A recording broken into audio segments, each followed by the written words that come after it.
Spirit and sport are almost the same words. Spirit and sport are almost the same words. It's a full contact sport.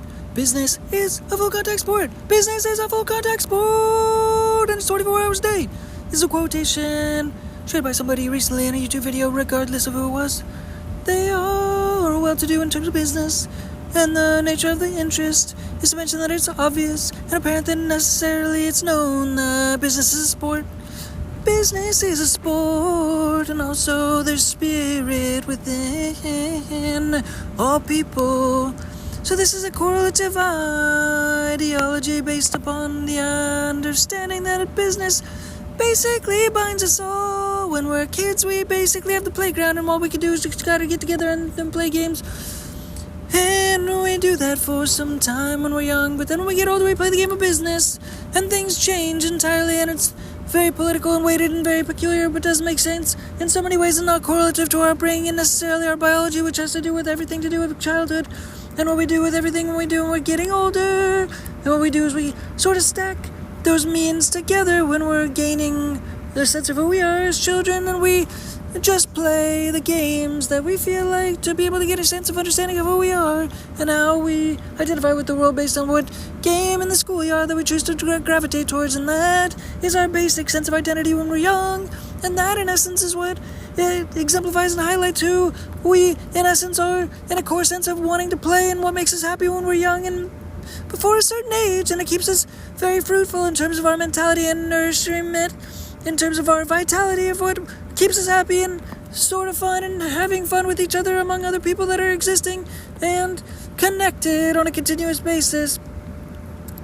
Hey, how are you doing? Welcome to the news.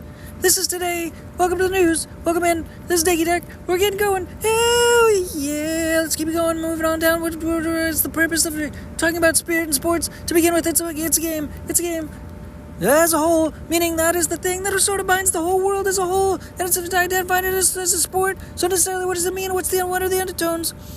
What it means is that we have the identity and ability to acknowledge the ability to shift what is of interest to us as a whole, to be able to change the nature of the fabric of the processes and the ins and outs and the odds and ends of where we want it to go and how we want to do things as a collective necessarily, and whoever's at the top doesn't necessarily have to dictate who or what, where, when's going to happen and why and necessarily how. If there's a collective mindset, a collective interest to play a certain game, then it all sort of falls down to what the people want and how they want to play it and how they want to do it necessarily, but that game can change on a whim because if you're on the schoolyard, necessarily everybody wants to shift their mindsets and want to do something else, and that is completely open and up for grabs, and the correlation is between kids and adults because the same thing is necessarily true. There's just different rules, a whole lot more in the game in the world of business, and a whole lot of things that tie in between ultimately, and so after all, if all the kids in the playground want to play the same things, they can shift the mindsets and be able to do those things as soon as wanting to do them, and then the things can change as soon as that, because if things are agreed upon, then it can happen that quickly, necessarily. We only have one life, there's only a certain amount of finite time, so therefore, just like a schoolyard lunch time game, things can change on a whim, if the feelings change, if the mindsets and the sentiments change in the water in the world, and the mindsets of the motion in the flow of things, and things. Time goes on, we have that opportunity to make that distinction. So there are plenty of games out there in the landscape of time, but none of them necessarily on a continuous, frequent basis sort of revolve around the centers of philanthropy. Philanthropy energy is the core of where we're going with this podcast. And when we're talking about flash mobs, if you know what those are, if those are things that some way you can also relate to the game Pokemon Go. If you know what that game is, Pokemon Go, and you combine that with flash mobs, then in essence we have such an interesting concept in terms of what we're talking about in this podcast, which is combining flash mobs and Pokemon Go.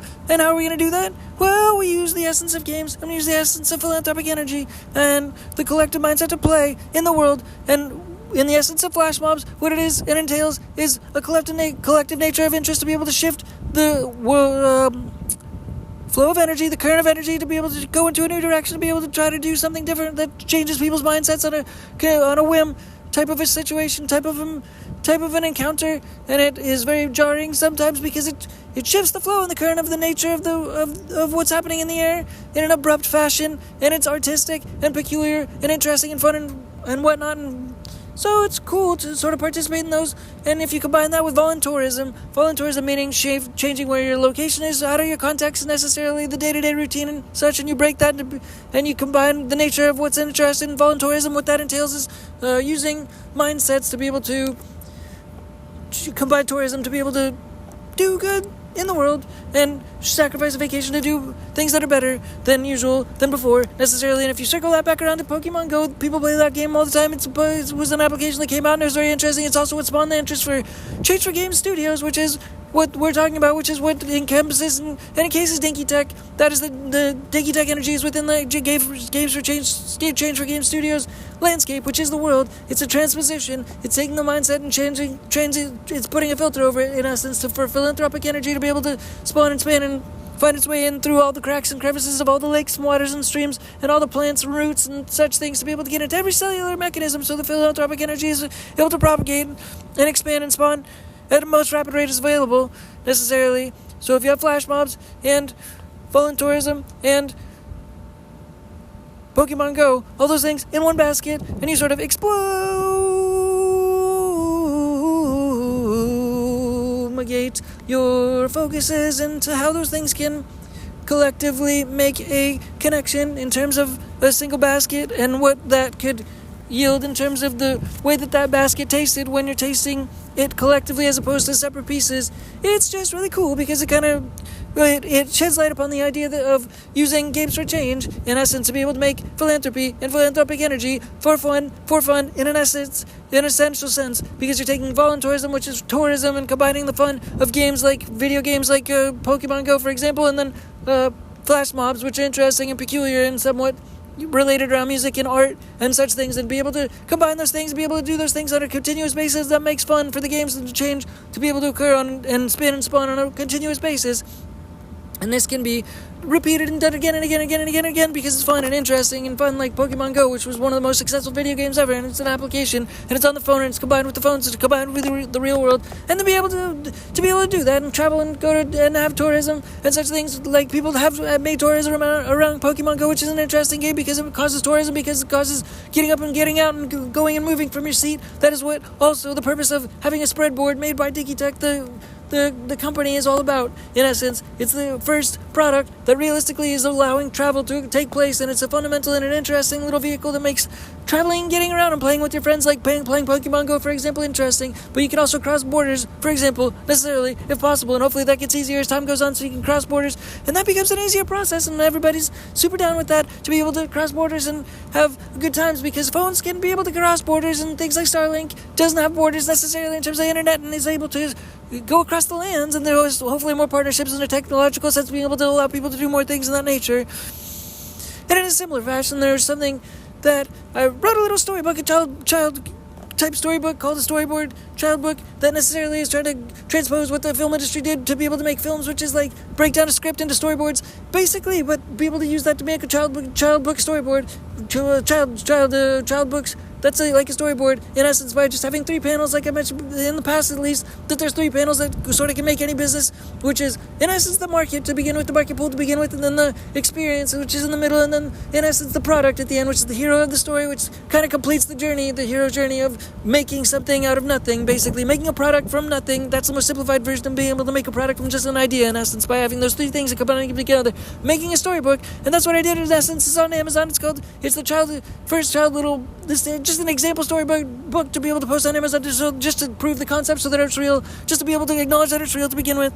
And what the storybook was about, in essence, as well as a hovercraft skateboard that, in essence, is powered by an alternator, and that alternator is powered by the wheels. So just like similar to a car, in essence, and that powers the battery, so it's like something similar to infinite energy, because it's electric energy, and that can spin in a circular energy. And also there are other videos out there on the web to be able to acknowledge that this thing is possible to begin with and end with, that this type of energy exists. It's called infinite energy, and sometimes now we're paying companies and such things with their solar energy, and we're paying companies still to generate electricity when there's actually abundant electricity and energy within the world. And thus, in this similar fashion, we have this similar ability to call upon this energy within people to be able to make an interesting content with each other and interesting games for change in this land, Change4Games Studios, that is what we want to do in this new land. Dinky Tehc is the ball, like in the game of soccer. Dinky Tehc is the ball that everyone's chasing in essence, because that is the energy that causes this new mindset to take place. It's called a 3D POD mindset, and in essence, when you take it on, you can make things real, just as simple as that. And so if you have the interest to make voluntourism happen, it can happen just as simple as that. If you revolve it around flash mobs, in essence, like Pokemon Go and voluntourism, you can shift the locations and such, especially using a spreadboard, because spreadboards are meant to get around, and they're super cool little electric vehicles that are meant to be super lightweight. Hopefully we use carbon fiber as a tube in the center and such things, but we'll have to get back to you on that. You have to keep checking on the website to see if hopefully progress can continue to be made. But nonetheless, the purpose of mentioning that before was that energy can be propagated and expand around the world, and this energy can spin and span and spawn around the world, and then it's similar to that type of energy using an alternator to power the battery, and the battery to spin the wheels, and then the wheels to power the alternator. In a similar sense, it's circular energy, and it can also still actually make a hovercraft skateboard like that, so you can actually kind of float, because you can make a little hovercraft, and hovercrafts already exist. So that was proof in of itself that exists in and of itself as well. So that's kind of a cool little storyboard child book.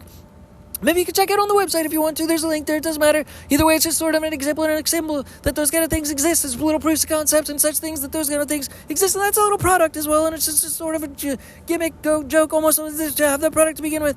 And in the end, we kind of want to round this out by mentioning that any little bit of swag from Dinky Tehc and Change4Games Studios is, in essence, gear for the Games for Change, Change4Games world mindset landscape in this new game of mindset, frame of mind, mentality, visualization, picturization, to be able to acknowledge that this kind of a thing is possible and already exists, because all of the things that I've already mentioned, that it already does exist, and all these things that are proofs of concept in essence makes references to things that do exist already. And this is just sort of an ability to try to draw upon that energy to begin with and end with, and such things, that those things are things that already exist, to be able to just call upon them to kind of conclude this example that in essence is, if you buy a Dinky Tehc t-shirt or sweatshirt, for example, you're wearing gear that is in essence gear within the Change4Games Studios landscape, and therefore that is the platform, that is the playground, which is in essence the playing field for the Change4Games Studios encounter to occur. The world as you know it is in essence also transposed into the Change4Games Studios field. The whole world is a field,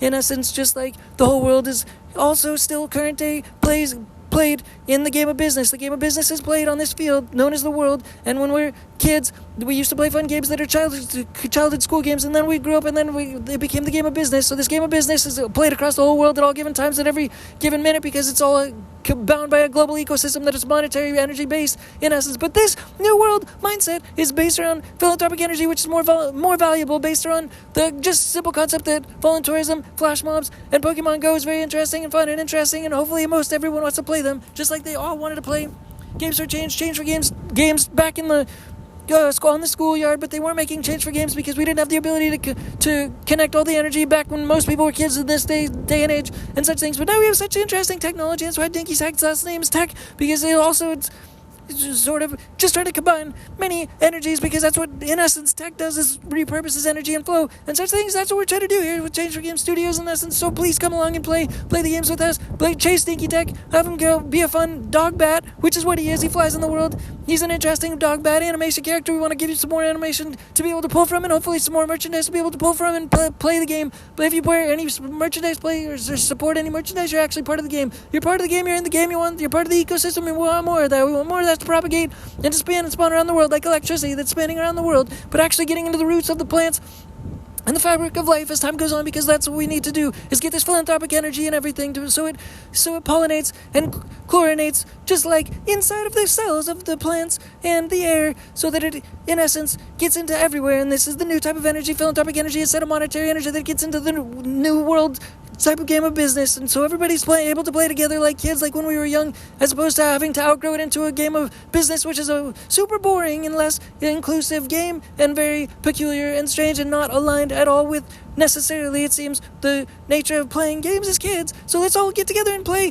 in the Change4Games Studios landscape and mindset, with Dinky Tehc as the core of energy that is necessary to chase. So let's go ahead and chase it, just like the Pokemon Go games. Let's do it. Change4Games Studios, flash mobs, voluntourism, Pokemon Go in one scenario where we're all having fun together. So let's do it and chase philanthropic energy and generate philanthropic energy in an endless cycle of an infinite energy machine, so it propagates in a perpetual forward-going mindset, growing and philanthropic energy growing in a perpetual infinite sense type of engine, type of situation from here on out. Thanks again. Dinky Tehc, peace. Appreciate you. Bye.